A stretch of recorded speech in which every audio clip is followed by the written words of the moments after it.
हाय Kanika, good morning. Good morning ma'am. Revise कर लिया था पहला चैप्टर फिर? Yes ma'am. कुछ डाउट हुआ फिर आपको मार्जिनल यूटिलिटी तक? नो मैम, बस पीपीसी समझना था थॉरली। ओके, चलो हम लोग देखते हैं कौन कौन ज्वाइन करेगा। मुस्कान ने भी ज्वाइन कर लिया है।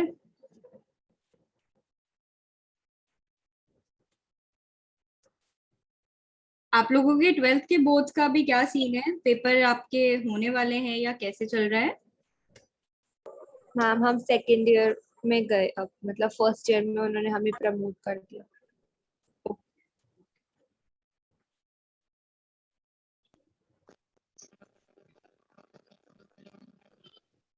आई एम श्योर ये सब के सब पीपीसी वाले हैं। और किसी को कोई प्रीवियस टॉपिक्स में तो डाउट नहीं है ना? No ma'am. No ma'am. Okay,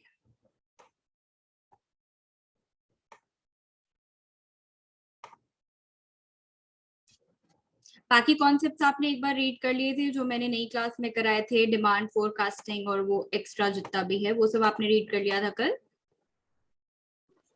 yes ma'am. Okay, चलिए फिर हम स्टार्ट करते हैं पीपीसी का डिस्कशन।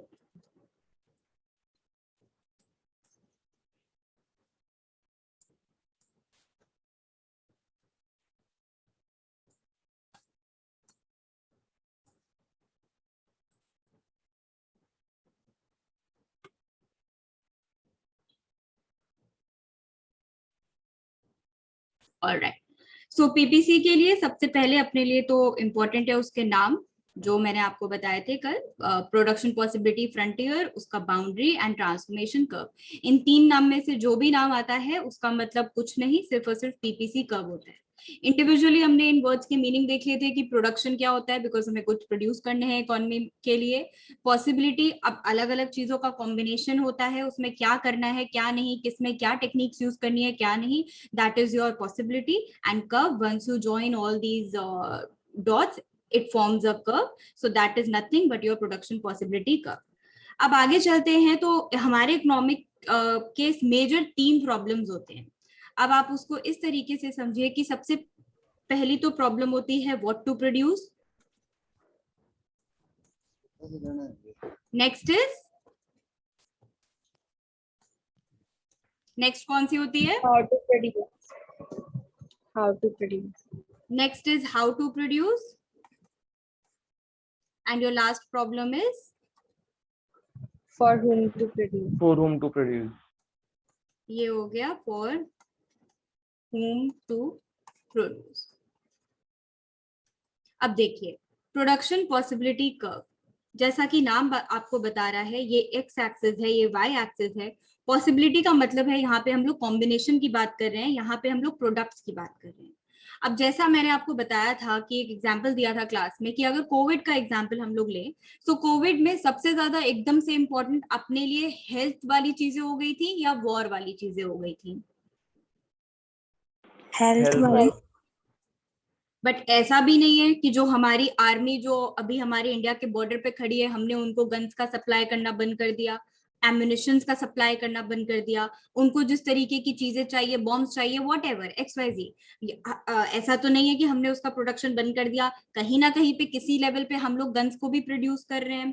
तो जो कॉम्बिनेशन हो गया कि हम लोग इस टाइम पे अपने नेशन में एक वॉर की प्रिपरेशन के लिए चीजें प्रोड्यूस कर रहे हैं, या अपनी हेल्थ को इंक्रीज करने के लिए मास्क या सैनिटाइजर जैसी चीजों को प्रोड्यूस कर रहे हैं।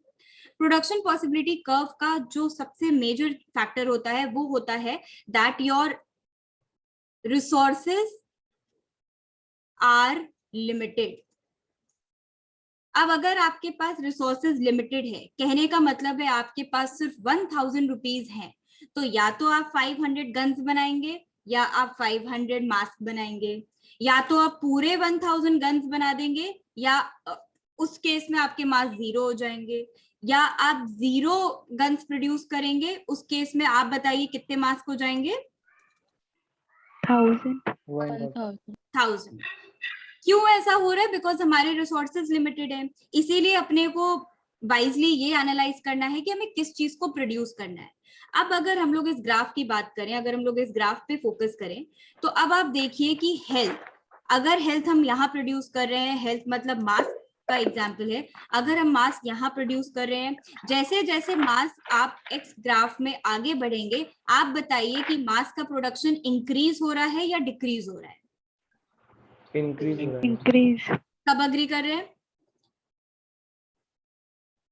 Yes ma'am. अब अगर हमारी इकोनॉमी में मास्क का प्रोडक्शन अगर हम इंक्रीज कर रहे हैं, तो आप खुद सोच के बताइए कि रिसोर्सेस कांस्टेंट है, तो गन्स का प्रोडक्शन इंक्रीज होगा या डिक्रीज होगा? डिक्रीज होगा। सब समझ गए? तो अब ये प्रोडक्शन पॉसिबिलिटी कर्व ये बताता है कि अगर हम इस पॉइंट की बात करें, हम ए पॉइंट की बात करें, तो यहाँ पे let's say 10 units of mask produce हो रहे हैं और 10 यूनिट्स ऑफ गन्स प्रोड्यूस हो रही हैं।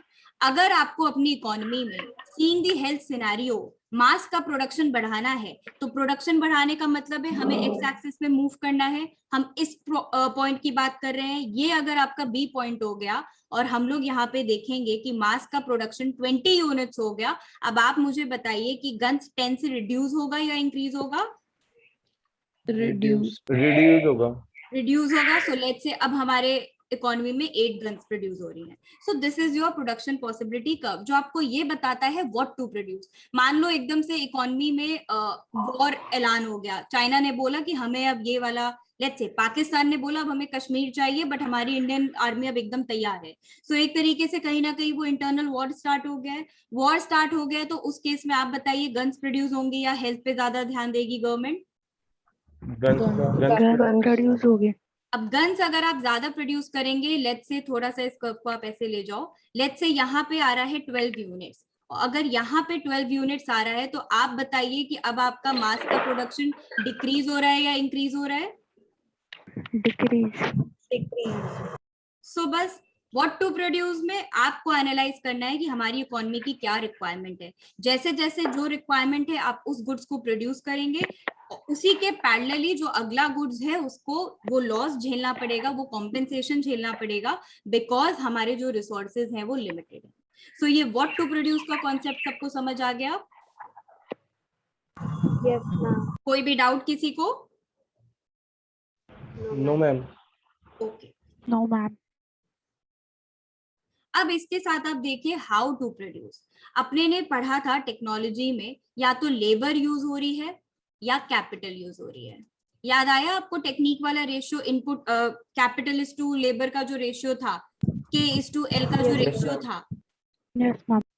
तो अब उस के इज टू एल की यहाँ बात हो रही है हाउ टू प्रोड्यूस। अपना पॉइंट तो वही रहेगा, एक्स भी वही रहेगा, वाई भी वही रहेगा। अब ये क्या बात कर रहा है, या तो आप लेबर इंटेंसिव चीजों को यूज करेंगे या कैपिटल एक्सटेंसिव चीजों को यूज करेंगे। इतनी बात समझ में आई? क्योंकि अपने पास दो ही ऑप्शन है, लेबर या कैपिटल, या कैपिटल चीजें, कैपिटल इंटेंसिव टेक्निक्स यूज होंगी। This is your purple is your capital and your red is nothing but your labour. अब आप ध्यान दीजिए, इसमें ध्यान देने वाली बात क्या है। लेबर अपनी इकोनॉमी में बहुत ज्यादा है, हम जितना ज्यादा लेबर इंटेंसिव चीजें यूज कर, लेबर इंटेंसिव टेक्निक्स यूज करेंगे, उतनी हमारी कंट्री में एम्प्लॉयमेंट बढ़ेगी। आप अग्री कर रहे हैं इस बात से?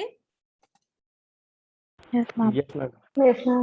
मान लो अब एकदम से कुछ प्रोडक्शन ऐसा आ गया जिसमें लेबर काफी नहीं है। आपको पता है मशीन इंसान से ज्यादा काम करता है। 1 घंटे में अगर इंसान 10 आउटपुट दे रहा है, मशीन आपको टेक्नोलॉजी को यूज करते हुए 100 यूनिट्स का आउटपुट दे रही है।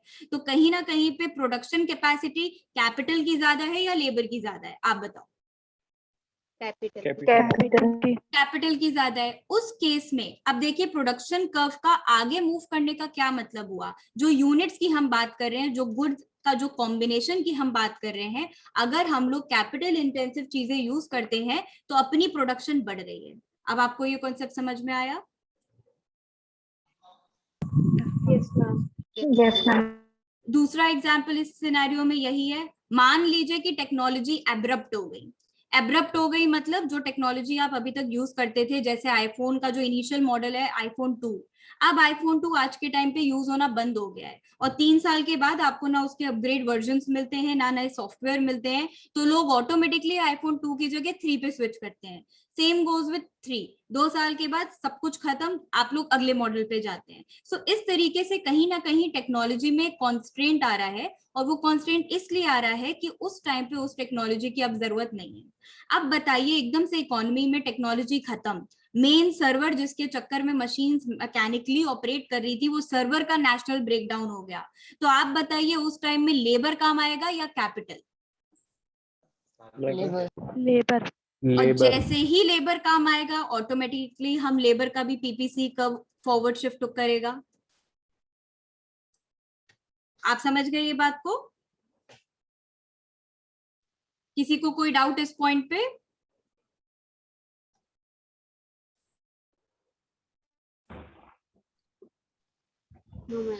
ठीक है।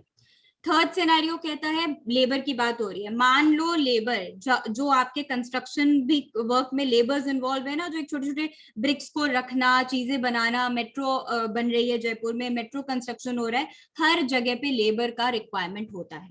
एकदम से आप सोचिए अगर इकोनॉमी में लेबर का नेशनल वो लग गया, क्या होता है जब लेबर स्ट्राइक पे चले गए, तो जैसे ही लेबर स्ट्राइक पे चले गए, अब आप बताइए कि आपके आउटपुट में रिडक्शन होगा या बढ़ेगा? रिडक्शन होगा ना। सो वो रिडक्शन हो गया, so this will be your decrease graph. So ये आपको बता रहा है हाउ टू प्रोड्यूस, कि आपको लेबर वाली चीजें, लेबर इंटेंसिव टेक्निक्स यूज करनी है या capital intensive. Capital intensive techniques use करेंगे तो उसमें अपने आप लेबर कम इन्वॉल्व होगा, लेबर कम इन्वॉल्व होगा तो इकोनॉमी में एक नई प्रॉब्लम आ जाएगी, अनएम्प्लॉयमेंट की। तो अब आपको वो बैलेंस बना के रखना है कि अनएम्प्लॉयमेंट भी ना हो और आपकी जो आउटपुट है उसके प्रोडक्टिविटी में भी हैम्पर ना हो। प्रोडक्टिविटी मतलब अगर इस टाइम में इकोनॉमी को 1 लाख यूनिट्स की जरूरत है, सो ऐसा आप टेक्निक ना यूज करिए कि सिर्फ 80,000 ही बन रहा है। इस केस में ये जो 20,000 बच रहा है वो लोग कंज्यूम नहीं कर पाएंगे। तो आपको अपने नेशन का ये समझना है कि हमारे नेशन का करंट रिक्वायरमेंट क्या है, एक बिजनेसमैन का क्या रिक्वायरमेंट है उसके रॉ मटेरियल के, हमें वो प्रोड्यूस करना चाहिए। एक कंज्यूमर का जो बेसिक नेसेसिटी चीजें हैं, नहाने के लिए शैम्पू चाहिए, सोप चाहिए, खाना खाने के लिए आपको इंग्रेडिएंट्स चाहिए, मसाले चाहिए, राइस चाहिए, तो ये छोटी छोटी जो आपकी सारी चीजें बेसिक नेसेसिटी बताती हैं, उन दोनों को बैलेंस रखने के लिए अपने को ये डिसाइड करना पड़ता है हम लेबर इंटेंसिव चीजें यूज करें या कैपिटल इंटेंसिव। अगर इकोनॉमी को 2 महीने में आउटपुट चाहिए, वो तुरंत कैपिटल इंटेंसिव पे स्विच करेगा। अगर इकोनॉमी को एम्प्लॉयमेंट बढ़ानी है, कि हमें ये दिखाना है कि इंडिया में सब एजुकेट हो रहा है, सब आगे बढ़ रहा है, सब काम कर रहा है, सो ऑटोमेटिकली आप लेबर ज्यादा अपॉइंट करना स्टार्ट कर देंगे। तो यहाँ पे आपको ये हाउ टू प्रोड्यूस का कॉन्सेप्ट समझ में आया? किसी को कोई डाउट है इसमें? इसी के साथ लास्ट कॉन्सेप्ट होता है for whom to produce. For whom to produce में आप 2 एग्जाम्पल समझ लीजिए, एक हो गया रिच, एक हो गया पुअर। रिच ट्रैवल करता है लग्जरी कार से, पुअर ट्रैवल करता है बस से, साइकिल से, रिक्शा से। तो अब ये चीजें भी तो प्रोड्यूस करनी पड़ेंगी, आपकी नीड है कहीं ट्रैवल करना, अब ये चीजें भी आपको प्रोड्यूस करनी पड़ रही है, तो कहीं ना कहीं पे लग्जरी कार्स पे कॉम्पेंसेशन हो रहा है। कॉम्पेंसेशन क्यों हो रहा है? क्योंकि जो अपना बेसिक आइडिया है कि हमारे रिसोर्सेज, आप बताइए लिमिटेड है या अनलिमिटेड? लिमिटेड। तो अगर आप ज्यादा से ज्यादा रिसोर्सेज को यूज करेंगे रिक्शा बनाने में, तो आप बताइए लेबर कार बढ़ेगी या कम होगी? कम हो, ऑटोमेटिकली कम हो जाएगी। अगर आप यही लिमिटेड रिसोर्सेज को यूज करेंगे रिच के लिए, तो आप बताइए ये पुअर बेचारा जो जिस चीज से ट्रैवल कर रहा है, क्या वो कर पाएगा? No ma'am. No ma'am. So यहाँ पे आपका जो ये पीपीसी ग्राफ है, पीपीसी कर्व है, वो ये बताता है कि आप पुअर सेगमेंट पे फोकस कर रहे हैं फॉर हुम टू प्रोड्यूस, या अगर आपने प्रोडक्शन में अपने ज्यादा रिसोर्सेज को यूज करा। ज्यादा रिसोर्सेज मतलब अगर बस आज के टाइम पे 20,000 रुपीज की आ रही है, तो वहीं पे एक लग्जरी कार 2 लाख रुपीज की आ रही है। तो आप देख सकते हो कि ज्यादा से ज्यादा कैपिटल इन्वेस्टमेंट किस चीज में हो रहा है, कार बनाने में या बस बनाने में? कार बनाने में। कार बनाने में। इसीलिए आपका पीपीसी कर्व फॉरवर्ड शिफ्ट हो रहा है। ये बताने की कोशिश कर रहा है कि आपने रिच सेगमेंट पे फोकस करा, तो अपना कर्व किस तरीके से जा रहा है पीपीसी पे, उसको देख के हम ये अंदाजा मतलब लगा सकते हैं कि अपनी गवर्नमेंट रिच सेगमेंट पे फोकस कर रही है प्रोडक्शन के लिए या पुअर सेगमेंट पे फोकस कर रही है प्रोडक्शन के लिए। So this is the small concept of for whom to produce. किसी को यहाँ पे कोई डाउट है?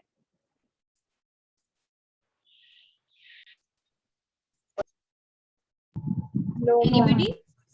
तो बस यही आपका पीपीसी कर्व है जो दो गुड्स के कॉम्बिनेशन को बताता है और ये बताता है कि आपको किस टाइम पे किस सिचुएशन में किन गुड्स को प्रोड्यूस करना चाहिए। अब एक पॉइंट निकल के आता है जिसके लिए मुझे एक नया पेज चाहिए कि अगर ये आपका पीपीसी कर्व है, ये अगर आपका पीपीसी ग्राफ है और हम लोगों ने पढ़ा है कि जो हमारे रिसोर्सेज हैं वो लिमिटेड हैं, तो आप मुझे ये बताइए कि हमने ये अज्यूम कर रखा है कि हमारे इकोनॉमी के पास रिसोर्सेज लिमिटेड है, टेक्नोलॉजी आप एफिशिएंटली यूज कर रहे हैं, एफिशिएंटली मतलब पूरे तरीके से। टेक्नोलॉजी का मतलब है अगर एक मशीन का आउटपुट 1000 यूनिट्स है तो आप हर बार उस मशीन को 1000 यूनिट्स प्रोड्यूस करने के लिए ही यूज कर रहे हैं। दैट मीन्स वो ऑप्टिमम यूटिलाइजेशन दे रहा है, वो मैक्सिमम आपको आउटपुट अपने बना के दे रहा है।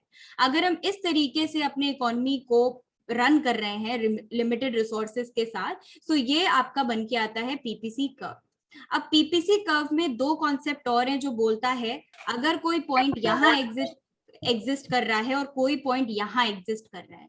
अब आप मुझे इस ग्राफ को देख के बस इतना बताइए, जब मैक्सिमम रिसोर्सेज यूज कर रहे थे तब मैक्सिमम जो अपने डॉट्स को कनेक्ट करा वो ये ग्राफ बन के आया, ये कर्व बन के आया, विच इज योर पीपीसी। अब कोई पॉइंट अगर इस ग्राफ के बाहर है, यहाँ पे है, दूर दूर तक आपके लिमिटेड रिसोर्सेज तक नहीं है, उसके भी बाहर जा रहा है, तो ये आपके लिए अटेनेबल होगा या अनअटेनेबल होगा? अनअटेनेबल। अब फिर से सोचिए, रिसोर्सेस पूरे यूज कर चुके हैं, अब आपके पास एक भी रिसोर्स एक्स्ट्रा यूज करने के लिए नहीं है, तो बाहर अगर कोई डॉट आ रहा है तो वो अटेनेबल है या अनअटेनेबल? अनअटेनेबल। Very good. और कोई भी पॉइंट इस पीपीसी के अंदर है, कहीं पे भी है, तो ये सारे पॉइंट्स आपके लिए अटेनेबल है या unattainable? Attainable. So this becomes your attainable. कहने का मतलब जब आप सारे रिसोर्सेस को यूज कर रहे हैं तो उसके अंदर इस एक्स एक्सिस और वाई एक्सिस के इस एरिया में आप कोई भी कॉम्बिनेशन उठा लेंगे वो अपने लिए अटेनेबल बन जाता है। और वहीं अगर आप अपनी पकड़ से आप अपने चादर के बाहर पैर जब फैलाते हैं उसको कहते हैं अनअटेनेबल। चादर तो इतनी बड़ी है, पैर बाहर चले गए तो क्या मजा आएगा? आप उस पैर को भी ढक पाएंगे? आप बताइए। No ma'am. और अगर पैर ढकने की कोशिश करेंगे तो सर आपका बाहर रह जाएगा। तो नॉर्मल एग्जांपल कॉन्सेप्ट ये एक्सप्लेन करने की कोशिश कर रहा है कि पीपीसी के बियॉन्ड कोई भी कर्व होता है, पॉइंट होता है, तो वो आपके लिए अनअटेनेबल हो जाता है। सो यहाँ पे आपका पीपीसी का कॉन्सेप्ट खत्म होता है। तो अब किसी को कोई डाउट है पीपीसी के under? No ma'am. No ma'am. सबके डाउट्स क्लियर? अब आपका फर्स्ट चैप्टर अच्छे से पूरा रिवाइज हो गया? Yes ma'am. Yes ma'am. अब मैंने कल आप लोगों को दिए थे कुछ क्वेश्चंस, ये कल मैंने रात को डाले थे। कितने लोगों ने ये क्वेश्चंस को देखा है और उन्होंने कर लिया है इसे? मैम सेकंड और थर्ड तो मैम कर लिया। मैम कर लिया। ठीक है, चलिए फिर आप लोग अपना रजिस्टर जहाँ पे आपने इसको करा है आप मुझे वो बताइए। अगर हम मार्केट डिमांड निकाल रहे हैं तो पहली चीज तो मार्केट डिमांड का मतलब हो जाएगा निखिल, अनीला, पवन, इन तीनों का जब हम सम टोटल करेंगे तो अपना मार्केट डिमांड निकल के आएगा। तो आप बताइए जब प्राइस 10 था तो मार्केट डिमांड कितनी थी? 185। सब अग्री कर रहे हैं? Yes ma'am. ओके। जब प्राइस लेवल 30 था तब आपकी मार्केट डिमांड कितनी थी? 130। 130 हो गई। ओके। जब आपका प्राइस लेवल 50 था तो मार्केट डिमांड कितनी हो गई? 95। 95। वंस अगेन ध्यान देने वाली बात ये है जो लॉ ऑफ डिमांड को स्टैब्लिश कर रहा है, जब प्राइस कम था आपने डिमांड ज्यादा करी, जैसे ही प्राइस इंक्रीज हुआ 10 से 30 हुआ, आप बताइए डिमांड बढ़ी या कम हुई? कम हुई मैम। कम हो गई। This proves your law of demand. Again हम देखते हैं जब प्राइस 50 हुआ तो आपकी मार्केट डिमांड कितनी हुई? 95। तो ये कम हुई या बढ़ी? कम हुई। कम हुई। So this proves the relationship that your demand is nothing but a function of price. जैसे जैसे प्राइस बढ़ेगा वैसे वैसे आपकी डिमांड कम होगी। So this was your question 1. Question 2. Same ऊपर वाले कॉन्सेप्ट पे अपने को चलना है। Shefali plus Shubham plus Vartika is nothing but your market demand. अब एज पर मैथ्स फॉर्मूला अगर हम a plus b plus c equals to d कर रहे हैं और इसमें से कोई भी मिसिंग है, a नहीं दिया, तो आप बताइए एज मैथ्स आपका फॉर्मूला क्या हो जाएगा? D minus B D minus minus B plus C. सब अग्री कर रहे हैं इससे? Yes ma'am. तो दिस इज नॉर्मल मैथ। 100 रुपए दिए 3 हिस्सों में डिवाइड करा, 100 नहीं 120 रुपए दिए 3 हिस्से में डिवाइड करा, हर आदमी के पास 40 रुपए है। इसमें से अब आपको एक तो 40 दे दिया, एक 40 दे दिया और कुल मिला के 120 दे दिया, तो अंडरस्टूड है कि अपने पास कितना बचा एंड में। तो यही कॉन्सेप्ट को हम लोग इसी कॉन्सेप्ट को हम लोग यूज करते हैं अपने मार्केट डिमांड में। फॉर्मूला एक ही रहता है, क्वेश्चन जिस भी तरीके से आ जाएगा आपको बस समझना है कि अब हमें यहाँ इस पर्टिकुलर 3 केसेस में मार्केट डिमांड गिवन है, हमें इंडिविजुअल डिमांड निकालनी है, हमें बड़े से छोटे में आना है, तो हमें कुछ भी निकालना पड़ेगा तो हमें इस बड़े से छोटों को माइनस करना पड़ेगा। अब आप मुझे बताइए प्राइस 60 पे शेफाली की इंडिविजुअल डिमांड कितनी थी? 200. सबका आंसर 200 है? Yes ma'am. 40 रुपीज में शुभम की डिमांड कितनी थी? 150.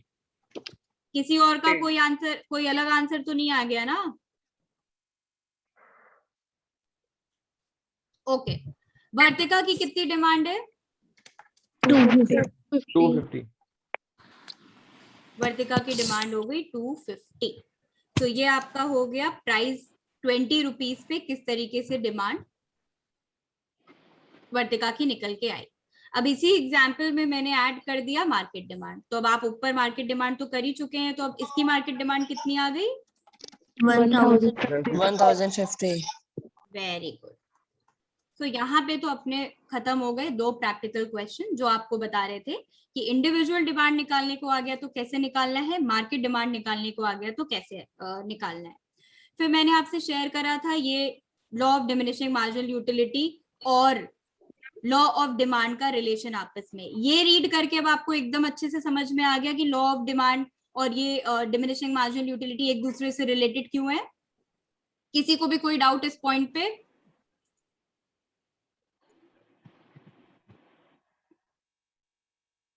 रीड करा या ऐसे ही छोड़ दिया इसे?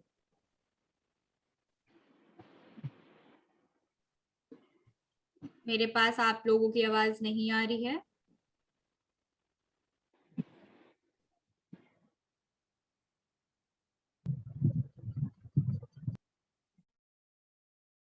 मैम आ गया समझ में। आ गया? ओके ठीक है। बिकॉज देखो अगर आप लोगों को कहीं पे भी मेरी आवाज म्यूट हो जाए ना, प्लीज मुझे वहीं पे रोक देना, बिकॉज 2 दिन से वाईफाई में कुछ प्रॉब्लम चल रही है एंड आई डोंट वांट कि फिर से अपनी क्लास लॉग आउट हो जाए। तो आप लोग मुझे प्लीज वहीं पे रोक देना जहां पे भी आपको मेरी आवाज नहीं आए। उसके बाद मैंने एक एक्स्ट्रा कवरेज में गिफिन पैराडॉक्स का भी जो कल एग्जाम्पल क्लास में समझाया था कि कैसे अपना राइस का प्राइस भले ही बढ़ा दिया जाए बट एक गरीब को अगर अपनी फैमिली सेटिस्फैक्शन किसी चीज की यूटिलिटी देखनी है तो वो 10 रुपए का 300 ग्राम मीट खरीदे या वो 2 किलो राइस खरीदे, वो 2 किलो राइस को प्रेफर करेगा क्योंकि उससे उसकी जो सेटिस्फैक्शन है फैमिली की वो बढ़ेगी। So this was the concept of Giffen paradox. ये वाला एग्जाम्पल के साथ आपको ये पॉइंट समझ में आ गया था कि किस तरीके से ये exception to law of demand है? Yes ma'am. Yes ma'am. Okay फिर अपने ने यहाँ पे दे दिया था आपका एग्जाम्पल कि सब्स्टिट्यूट गुड्स क्या है, कॉम्प्लीमेंट्री गुड्स क्या है। सब्स्टिट्यूट गुड्स में चलता है ईदर और कॉम्प्लीमेंट्री में चलता है एंड, एक दूसरे के साथ साथ चिपके रहेंगे हमेशा, और सब्स्टिट्यूट गुड्स के केस में तुम जाओ या मैं जाऊंगा, ये वाला कॉन्सेप्ट चलता है। फिर इनका किस तरीके से रिलेशन है हमारे क्वांटिटी में, यहाँ बस ध्यान रखने की बात, या आपके लिए सिर्फ कंसेप्चुअल अंडरस्टैंडिंग के लिए है, ये ग्राफ्स आपके क्वेश्चन के पार्ट नहीं होते, अंडरस्टैंडिंग आपके क्वेश्चन का पार्ट होता है। इस ग्राफ में जो इंपॉर्टेंट है वो ये है कि हमारी क्वांटिटी, जिस चीज को हम निकाल रहे हैं उसकी क्वांटिटी तो हमारे लिए हमारे एक्स एक्सिस पे दी रहती है, बट जो वाई एक्सिस पे आप देखेंगे ना तो क्वांटिटी जरूर टी की है लेकिन प्राइस कॉफी की बात कर रहा है। इसीलिए आपके लिए ये ग्राफ एक डायरेक्ट रिलेशनशिप स्टैब्लिश कर रहा है कि कैसे लॉ ऑफ डिमांड के ये अगेंस्ट है, मतलब उल्टा है। सिमिलरली कॉम्प्लीमेंट्री के केस में साथ साथ चलते हैं। जब क्वांटिटी ऑफ कार यहाँ रिड्यूस हो रही है पेट्रोल, और वो क्यों रिड्यूस हो रही है, क्योंकि जो पेट्रोल का प्राइस है वो बढ़ रहा है, तो अगर एक का प्राइस बढ़ रहा है अगले की डिमांड कम हो रही है, यही आपका कॉम्प्लीमेंट्री का मतलब था। तो ये दोनों नोट्स को रीड करने के बाद किसी को भी इसमें कोई डाउट है, बिकॉज मैंने एग्जाम्पल्स के साथ आपको ये चीज यहाँ पे बना के दी है।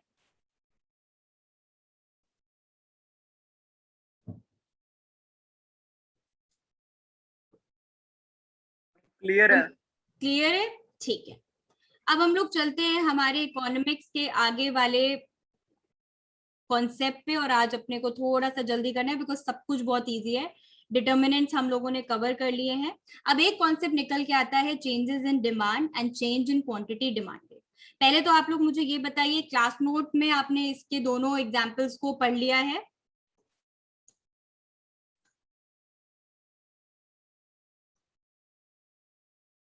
क्या तो मुझे आप लोगों की आवाज नहीं आ रही है या आप लोग सच में नहीं बोल रहे हो? मैम पढ़ लिया। ठीक है, अब हम लोग दोबारा से सेम टॉपिक को एक बार इसी नोट्स के थ्रू डिस्कस करेंगे, फिर आप लोग अपने थ्योरी नोट से उसको बाद में पढ़ सकते हैं। Movement on demand curve. Movement on demand curve दो तरीके से हो रही है, या तो एक डिमांड कर्व एक्सटेंड होगा या कॉन्ट्रैक्ट होगा, या तो डिमांड इंक्रीज होगी या डिक्रीज होगी। ध्यान रखने वाली बात क्या है, कॉन्ट्रैक्शन जैसे एक इलास्टिक होती है, जब आप अगर मेरे पास ऐसा कुछ इलास्टिक वाला, ओके, अगर आप लोग अभी स्क्रीन देख रहे हैं और अगर आप लोग को मेरी शक्ल दिखाई दे रही है, तो आप ये ध्यान रख सकते हैं कि ये अगर आपका मास्क है और इस मास्क में ये इलास्टिक है, तो ये इलास्टिक को आप जितना खींचेंगे, या आप बताइए ये एक्सटेंड हो रही है या ये कॉन्ट्रैक्ट हो रही है? एक्सटेंड। क्या कोई भी ऐसा है जो कह रहा है कि ये कॉन्ट्रैक्ट है? नहीं। अब मैं अगर इसको ऐसे छोड़ के दबा दूं, श्रिंक कर दूं, तो आप मुझे ये बताइए अब ये श्रिंक होके एक्सटेंड हो रही है या कॉन्ट्रैक्ट हो रही है? कॉन्ट्रैक्ट। ध्यान रखने वाली बात यह है कि मैंने एक ही इलास्टिक को लिया है, सेम इलास्टिक ही एक्सटेंड हो रही है और सेम इलास्टिक ही श्रिंक हो रही है। Same is getting extended, same is getting contracted. So इसीलिए ये जो मूवमेंट है ये सिंगल है, ये उसी डिमांड कर्व पे ये मूवमेंट हो रहा है और ये मूवमेंट को एक्सप्लेन कर रहा है ये वाला कॉन्सेप्ट। अब आप स्क्रीन पे ध्यान दीजिए, स्क्रीन पे लिखा है कि जब एक्सटेंशन और कॉन्ट्रैक्शन की बात होती है तो प्राइस में चेंज होता है, प्राइस में चेंज होता है, whereas अदर डिटर्मिनेंट्स वो कांस्टेंट रहते हैं। फटाफट क्विक रिवीजन, अदर डिटर्मिनेंट्स क्या थे?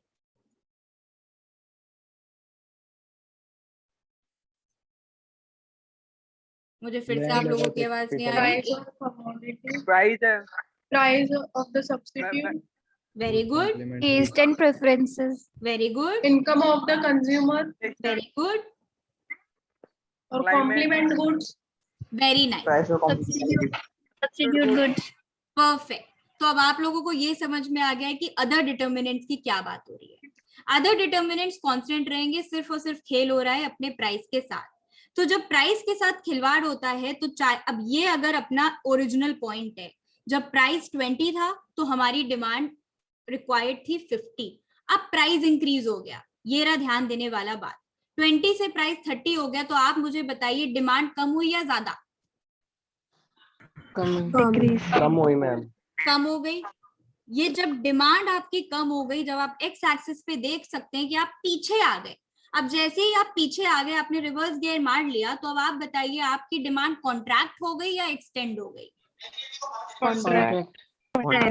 तो ये रेड कर्व आपको पूरा का पूरा एक्सप्लेन कर रहा है कॉन्ट्रैक्शन। इतना पॉइंट सबको क्लियर हो गया? Ma'am yes ma'am. Yes, ma'am. अब अगर आपका प्राइस 20 से 10 रुपीज कर दिया जाए, तो आप इस कर्व पे जब देखेंगे 10 को, आप पॉइंट डिमांड कर्व पे चेक करेंगे तो आपकी डिमांड 80 हो गई। अब आप बताइए आपकी क्वांटिटी बढ़ी या कम हुई? Extension हो गई. एक्सटेंड हुआ हो मैम। गई। जब हम लेफ्ट से राइट जा रहे हैं और हम अपने डिमांड कर्व पे देख सकते हैं कि हम अपने पॉइंट पे भी लेफ्ट से राइट आ रहे हैं, तो आप बताइए ये एक्सटेंशन हुआ या contraction? Extension. So this is the concept of extension and contraction of demand. मेरा एग्जाम्पल याद रखिएगा कि मैम ने किस तरीके से उस छोटे से बैंड को दिखा के बताया, एक्सटेंड करा, सेम चीज एक्सटेंड हो रही है, सेम मतलब उसी चीज पे मूवमेंट हो रहा है, यही चीज एक्सटेंड हो रही है और यही चीज कॉन्ट्रैक्ट हो रही है। So this entire thing explains you the concept of contraction and extension. कोई डाउट इस टॉपिक पे किसी को भी? No, ma'am. ओके। सो ऑब्वियस सी बात है, जब अदर डिटर्मिनेंट्स कांस्टेंट थे तो अब प्राइस भी कांस्टेंट होगा। इन दोनों में से कोई एक ही सिनेरियो आपके लिए बन सकता है, या तो प्राइस कांस्टेंट कर दो या बाकी चीजें कांस्टेंट कर दो। अभी अपने ने बाकी चीजों को कांस्टेंट करा था। इंक्रीज और डिक्रीज के केस में हम प्राइस को कांस्टेंट रख रहे हैं। इसको समझने के लिए अब आप इस ग्राफ को देखेंगे, प्राइस कांस्टेंट है। क्या किसी को भी कोई प्राइस में चेंजेस दिख रहा है इस ग्राफ में?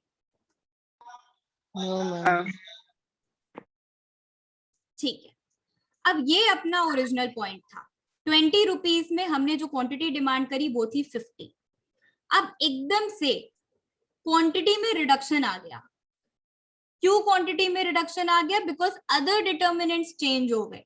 अब अदर डिटर्मिनेंट्स में ये हो सकता है कि आपकी इनकम माइनस हो गई, आपने 1 महीने जॉब नहीं करा, आप दूसरी कंपनी के लिए ढूंढ रहे हैं अपनी जॉब, बीच में वो जो आपका टाइम पीरियड आ गया, तो आपने सोचा मुझे सेविंग करनी है, मैं अभी खर्च नहीं करूंगा। तो जैसे ही आपकी इनकम कम होगी, तो आप बताइए क्वांटिटी डिमांडेड बढ़ेगा या कम होगा? कम होगा। कम होगा। अब आप सर्दी के मौसम से गर्मी में आ गए हैं। गर्मी में आपको ज्यादा आइसक्रीम खाने का मन है, बट सर्दी में तो आपको कॉफी पीने में मजा आ रहा था। अगर ये विंटर का टाइम है तो अगर ये समर का टाइम है तो समर में आप बताइए कॉफी का कंजम्पशन बढ़ा या कम हुआ? कम हुआ। कम हुआ। कम हो गया। इसलिए कम हो गया बिकॉज अब आप समर्स में आ गए। समर्स में अब आप बताइए डिमांड किस चीज की बढ़ गई? Ice-cream. आइसक्रीम की बढ़ गई, ठंडी चीज की बढ़ गई। जहां हॉट कॉफी पी रहे थे अब कोल्ड कॉफी की बढ़ गई। तो इस तरीके से अदर डिटर्मिनेंट्स चेंज, कुछ भी प्रेफरेंसेस। अभी आपको थोड़े टाइम तक नमकीन खाने का शौक था, आप खूब ज्यादा नमक वाली चीजें खाते थे, गोलगप्पे खाते थे, चाट खाते थे, चाट मसाला खाते थे, हर चीज पे डाल डाल के। एकदम से आपको आपका टंग में टेस्ट चेंज हो गया और आपको लगा अब मैं ऊब गया। Law of diminishing marginal utility आ गया। आप इतना कंज्यूम कर चुके हैं उसको कि अब आपने उसको गिव अप कर दिया। अब आप स्विच कर गए मीठे पे। अब आप मीठे के लिए चॉकलेट खाने लग गए, मिठाई खाने लग गए। तो उस चक्कर में तो जो अपना अभी ये नमकीन वाली चीजें चल रही थी, अब बताइए उसकी डिमांड कम हो रही है या इंक्रीज हो रही है? कम हो रही है। Ma'am, कम हो रही है. बढ़िया। सो this is the decrease of demand. जब डिमांड ही कम हो गई, जब डिमांड ही 50 से 20 हो गई, this is your decrease of demand. And अब दूसरे सिनेरियो की बात करते हैं। 50 से जब आप 80 यूनिट्स पे आ गए, यूनिट्स में इंक्रीमेंट हो रहा है आपके लिए। एक्स एक्सिस पे आपको क्लियरली ये चीज दिख रही है, ये आपके लिए हो गई increase in demand. Why increase in demand? Because price constant है भाई, 20 रुपए में आज भी वही चीज दिख रही है, लेकिन न्यू बायर्स आ गए मार्केट में। अभी तक 50 जने खरीदते थे डेयरी मिल्क को, अब एकदम से 80 लोग डेयरी मिल्क को खरीदने लग गए। क्यों? क्योंकि उन 30 लोगों तक अलग अलग एडवर्टाइजमेंट के थ्रू, एड के थ्रू वो चीज का नॉलेज पहुंचा तो न्यू बायर्स एंट्री कर गए मार्केट में। तो अब आप सारे पॉइंट्स को रिलेट कर पा रहे हैं कि किस किस वजह से ये चीज इंक्रीज हो रही है।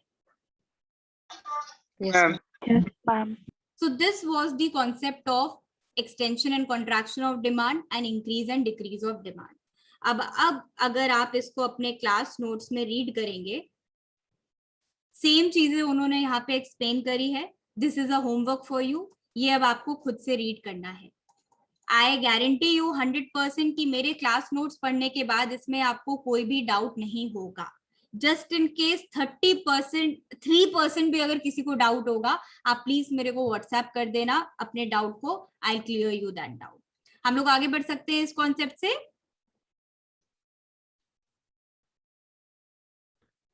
Yes, ma'am. Yes, ma'am. Okay. Yes, ma'am. अब देखिए, अब यहाँ पे एक और बहुत इजी कॉन्सेप्ट. ये सब आप लोगों के लिए बाएं हाथ की चीजें हैं, कुछ समझने वाला नहीं है इसमें. ये तो मुझे ऐसा लग रहा है बस ऐसे ऐसे आप लोगों को आ जाएगा. कितने तरीके की डिमांड है, किन किन चीजों पे डिमांड डिपेंडेंट है, वो हमने देख लिया. अब डिमांड कितने तरीके की है, टाइप्स ऑफ डिमांड की यहाँ पे बात कर रहे हैं. टाइप्स ऑफ डिमांड ने सबसे पहले तो बताया प्राइस डिमांड. वो कह रहा है प्राइस के कम होने या घटने से डिमांड पे इम्पैक्ट पड़ता है. आप इस चीज को अग्री करते हैं? Yes, ma'am. Yes, ma'am. Yes, ma'am. वही चीज यहाँ पे लिखी है. Price demand explains the relationship between price of the commodity and demand of that commodity. There is an inverse relationship between price and demand. So the price demand curve slopes downward from left to right. Isn't this the same thing which is law of demand? अब आप बताइए क्या ये Yes. Law of demand है या नहीं? Yes or no?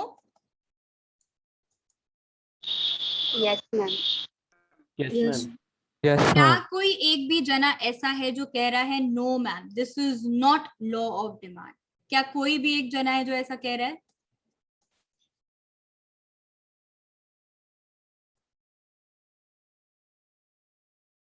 So I assume कि ये चीज अब आप लोगों को बहुत भली भांति समझ में आ गई है.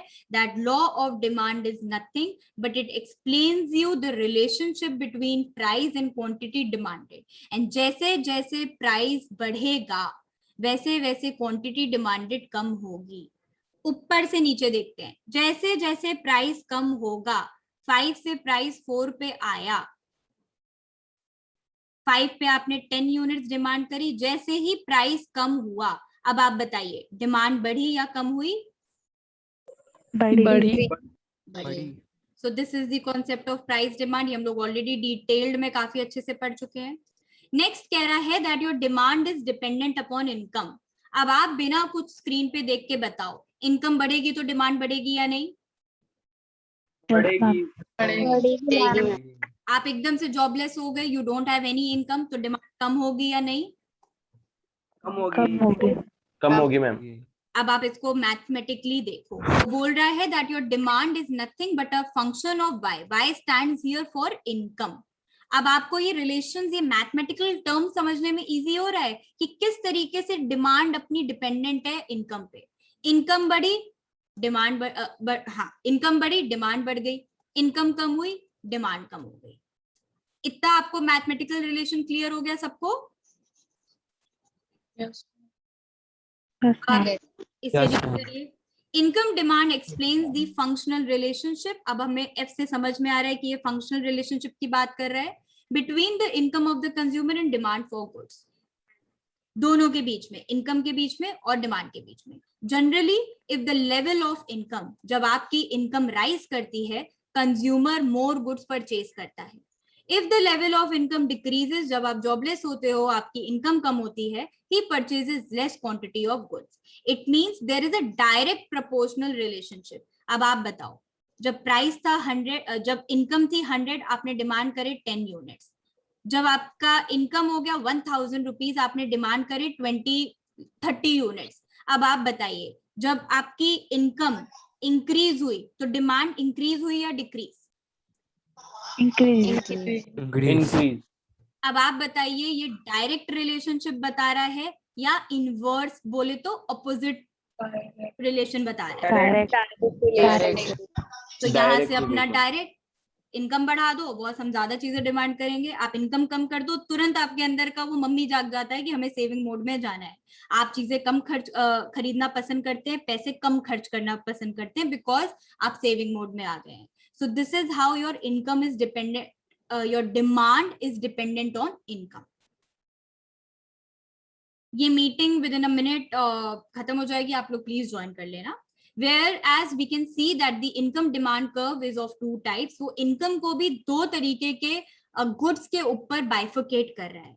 सबसे पहले कॉन्सेप्ट निकल के आता है सुपीरियर गुड्स का, या आप उसको कह सकते हैं नॉर्मल गुड्स, जो आप अपने डेली वेयर में अपने घर पे देख रहे हैं, those are your normal goods.